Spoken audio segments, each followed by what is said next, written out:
Hello दोस्तों, मैं गायत्री आपका अपने यूट्यूब चैनल में स्वागत करती हूँ। दोस्तों, जो पिछले वीडियो में बताया गया है उसके आगे का अब मैं बता रही हूँ आप लोगों को। दोस्तों, आचार्य शुक्ल ने आदिकाल के अंतर्गत देश भाषा शब्द किसके लिए प्रयोग, जो देश भाषा शब्द है वो आचार्य शुक्ल जी ने बोलचाल की भाषा के लिए प्रयुक्त किया था। दोस्तों, तो देश भाषा होता है, देश की भाषा किस आचार्य रामचंद्र शुक्ल ने बोलचाल की भाषा को माना है। वह हिंदी के आंभिक रूप को अवहट किसने कहा है। दोस्तों, जो हिंदी के आंभिक रूप को अवहट कहा है वो है भोला शंकर व्यास ने। जो भोला शंकर व्यास हैं दोस्तों, वो हिंदी के आंभिक रूप को अवहट कहा है। शुक्ल जी ने पुरानी हिंदी को अपभ्रंश हिंदी कहा है। दोस्तों, जो शुक्ल जी हैं वो अपभ्रंश को पुरानी हिंदी भी कहा है। दोस्तों, वही शुक्ल जी ने हिंदी साहित्य का जो प्रारंभ किससे माना है, वो प्राकृत की अंतिम अपभ्रंश अवस्था से माना है। जो प्राकृत की अंतिम अवस्था होती है दोस्तों, उससे शुक्ल जी ने हिंदी साहित्य का प्रारंभ माना है। उस समय जैसे गाथा कहने से प्रयोग प्राकृत का बोध होता था, वैसे ही दोहा या दूहा कहने से अपभ्रंश या प्रचलित काव्यधारा का पद समझा जाता था। जैसे पहले दोस्तों, जैसे गाथा कहने से प्राकृत का बोध होता था, प्राकृत होता था, वैसे ही दोहा या दूहा कहने से अपभ्रंश भाषा का बोध होता है, प्रचलित काव्यधारा का पद समझा जाता है। दोस्तों, ये किसने कहा है? शुक्ल जी ने कहा है। ये शुक्ल जी ने कहा है। इस प्रकार 10वीं से 14वीं शताब्दी काल तक, दोस्तों जो 10वीं से 14वीं शताब्दी काल है, जिसे हिंदी का आदिकाल कहते हैं। दोस्तों, जो हिंदी का आदिकाल है उसे 10वीं से 14वीं शताब्दी तक माना जाता है। उसी तरह भाषा की दृष्टि से अपभ्रंश का ही बढ़ावा है। यह कथन किसने कहा दोस्तों? यह हज़ारी प्रसाद द्विवेदी जी ने कहा है। जो 14वीं या 10वीं से 14वीं शताब्दी है दोस्तों, ये हिंदी का आदिकाल माना जाता है। इतने में आदिकाल माना जाता है। आदिकाल में भी दोस्तों अनेक प्रकार के कवि हैं जो सब अपना अपना अलग अलग सब कुछ मानते हैं। दोस्तों, जैसे वीर गाथा काल कहते हैं कि कोई सामंत काल कहता है, कोई कुछ कहता है। दोस्तों, उसी प्रकार लुइपा की जो रचना है वो रहस्यवादी है। जो लुइपा की रचना है वो रहस्यवादी है। जो लुइपा है ना, लुइपा है, उसकी रचनाएं जो हैं वो रहस्यवादी मानी जाती हैं। सिद्ध साहित्य का विकास दोस्तों देखिए पूर्वी भारत में होता है। सिद्ध जो साहित्य है उसका विकास पूर्वी भारत में होता है। पूर्वी भारत में कौन कौन सा राज्य आता है दोस्तों? वो है असम, बंगाल, उड़ीसा आदि क्षेत्र आते हैं। असम है, बंगाल है, उड़ीसा, ये सब पूर्वी क्षेत्र आते हैं। वहीं समानता सिद्धों का समय जो माना जाता है वो 8वीं से 13वीं सदी के मध्य माना जाता है। जो समानता सिद्धों का समय जो माना जाता है वो 8वीं से 13वीं सदी तक माना जाता है। जैन साहित्य में सर्वाधिक लोकप्रिय शैली थी वो रास शैली थी। जो रास शैली है वो जैन साहित्य में सर्वाधिक लोकप्रिय शैली मानी जाती है। वहीं अपभ्रंश का भवभूति पुष्पदंत को कहा जाता है। अपभ्रंश का जो भवभूति है उसे पुष्पदंत को कहा जाता है। वहीं अपभ्रंश का वाल्मीकि स्वयंभू को कहा जाता है। पुष्पदंत को क्या कहा जाता है? अपभ्रंश का भवभूति। वहीं स्वयंभू को कहा जाता है अपभ्रंश का वाल्मीकि। जो स्वयंभू की कृति है पयुम चरयू है की रचना है वो दोहा चौपाई शैली में कही गई है। पयुम रचना जो है ना वो बहुत महत्वपूर्ण रचना है। जैसे ये एग्ज़ाम में भी पूछा जाता है पयुम चरयू किसकी रचना है, तो ये है स्वयंभू की रचना है। जैसे उसी पर परमाल रासो हुए वो जगनिक की है, ये भी फेमस है एक। ये सब इस तरह की सिर्फ एग्ज़ाम में पूछा जाता है ज़्यादा से ज़्यादा। दोस्तों, इसको सबको याद करके रखना चाहिए। जो स्वयंभू कृत पयुम चरयू है वो राम कथा का वर्णन है। जो पयुम चरयू है उसमें राम कथा का वर्णन कहा गया है।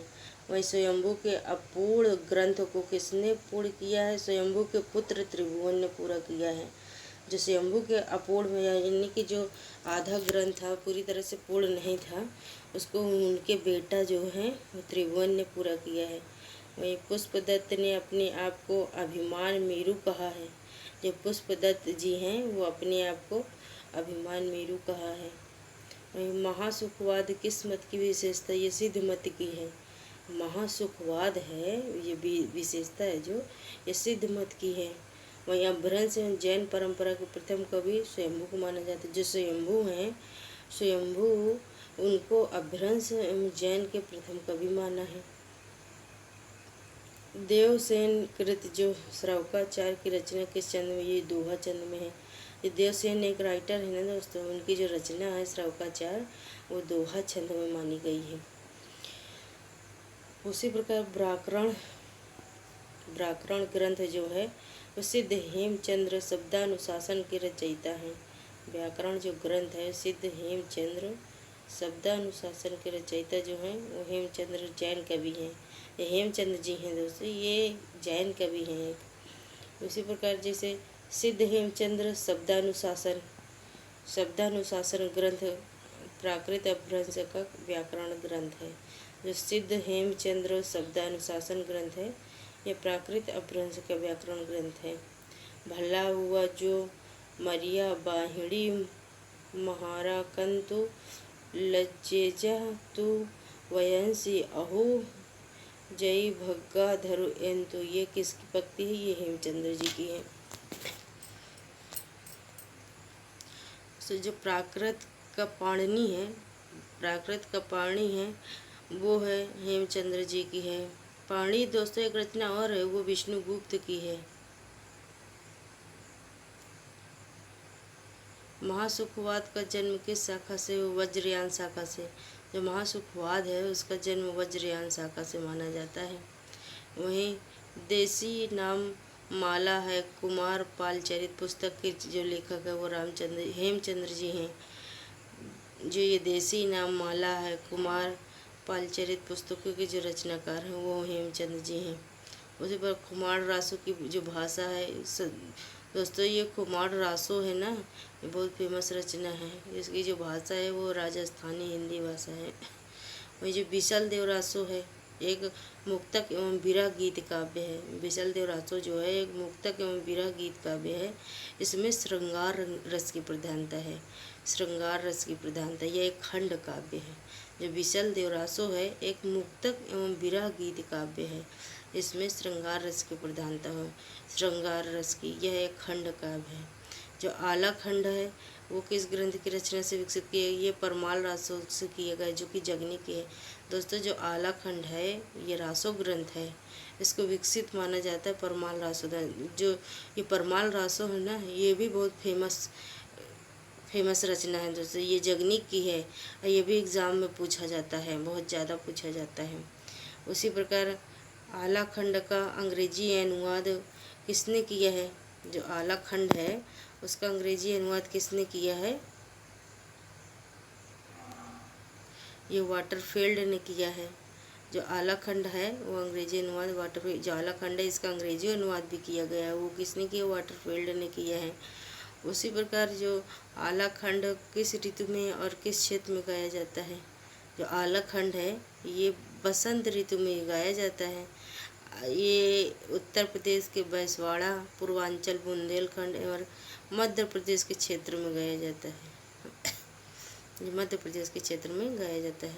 हेमचंद्र को कलिका सर्वज्ञ कहा जाता है। हेमचंद्र जी हैं जो उनको कलिका काल सर्वज्ञ कहा जाता है। उसी तरह 12 बरस लव कुकर जीवे और 13 लव जिए सियार, बरस 18 छत्री जीव आगे जीवन को धिक्कार। जैसे इस पक्त में ये कहा गया है कि 12 बरस लव कुकर जीवे, जो 12 बरस यानी 12 साल कुत्ता जीवित रहता है, और 13 लव जिए सियार, और 13 साल सियार जीता है। बरस 18 छत्री जी यानी कि 18 वर्ष छत्री जीता है। आगे जीवन को धिक्कार, जो इससे आगे जीता है उसको जीवन को धिक्कार है, इस पंक्ति में ये कहा गया है। और जो कि ये परमाल रासो जो रचना है उससे लिया गया है दोस्तों, परमाल रासो से लिया गया है। आला खंड है ये। सदा तैरैया न बन फूले यारो सदा न सावन होए, स्वर्ग मुड़ैया सब कहो के, यारो सदा न जीवे कोई। दोस्तों एक पंक्ति में कहा गया सदा तरैया न बन फूले, यानी कि सदा वन में फूल नहीं फूलते हैं, और यारो सदा न सावन होए, और सदा सावन, सावन का मतलब दोस्तों हरा भरा, हमेशा हरा भरा नहीं रहता है। वहीं स्वर्ग मुड़ैया सब कहो के, वही स्वर्ग में जाने के लिए सब सोचते हैं दोस्तों।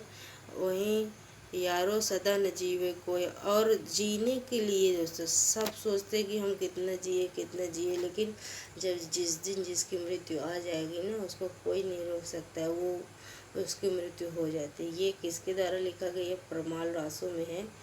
परमाल रासो जो कि जगनिक का है, वो वाला खंड है, उसमें से लिया गया पंक्ति है। उसी प्रकार राउल बेल 10वीं शताब्दी के लेखक रोडा हैं। इसकी भाषा लोक भाषा मिश्रित अपभ्रंश है। यह एक शिलांकित कृति है। इसकी विशेषता है कि यह गद्य पद्य मिश्रित चंपू काव्य की प्राचीनतम कृति है।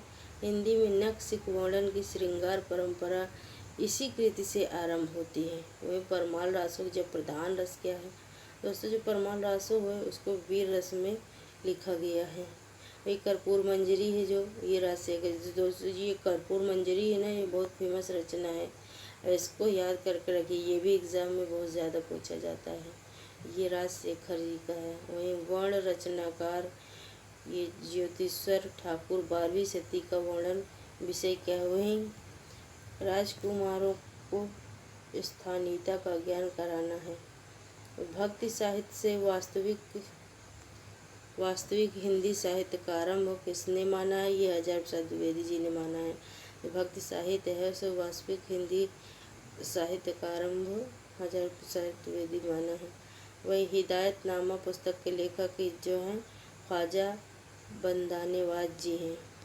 वहीं आदिकाल को अधिक विरोधी और व्याघातों का युग किसने कहा है? वो हज़ार प्रसाद द्विवेदी जी ने कहा है। जो आदिकाल है उसको व्याघातों का युग 4000 प्रसाद द्विवेदी जी ने कहा। दोस्तों आज की वीडियो में इतना ही। मेरे चैनल को ज़्यादा से ज़्यादा लाइक करें, सब्सक्राइब करें, कमेंट करें, शेयर करें। दोस्तों धन्यवाद।